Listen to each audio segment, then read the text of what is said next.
Les Romains ont laissé beaucoup de traces dans la ville même de Rome, puisque comme vous le savez, Rome est ce qu'on appelle une cité-État, une cité qui était en même temps un État. Tout le monde sait que cet État a conquis la totalité du bassin méditerranéen. Et dites-vous bien qu'à chaque fois que les Romains, les légions romaines remportaient une victoire et soumettaient un peuple, ils commémoraient et ils pérennisaient le souvenir de cette victoire par un monument, en général un temple, construit dans la ville même de Rome. Et de ces monuments, il reste toujours des traces archéologiques.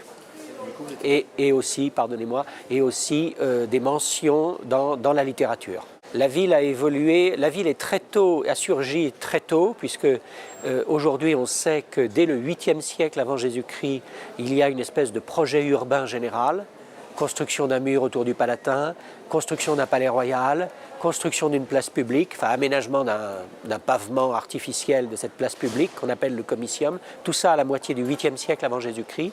Et le site était déjà occupé, le site de Rome, depuis au moins 2 siècles. Et la ville ensuite s'est développée par une monumentalisation sans cesse croissante.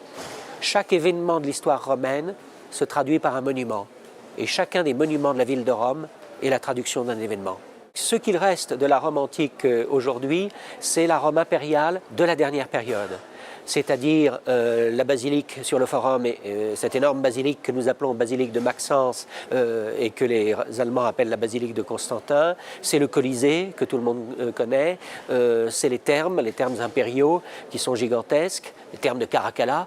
Mais cette Rome-là, cette Rome de briques gigantesque, a effacé, pour ainsi dire, a recouvert, oblitéré, éliminé là, ou plutôt les Roms précédentes, qui vont de la royauté jusqu'aux différentes époques de la République, et y compris aussi la Rome d'Auguste, qui elle a survécu dans certains monuments qu'on connaît, mais un peu moins, comme par exemple le théâtre de Marcellus, vous voyez, ou l'Arapakis. Ça, tout le monde connaît l'Arapakis, je pense.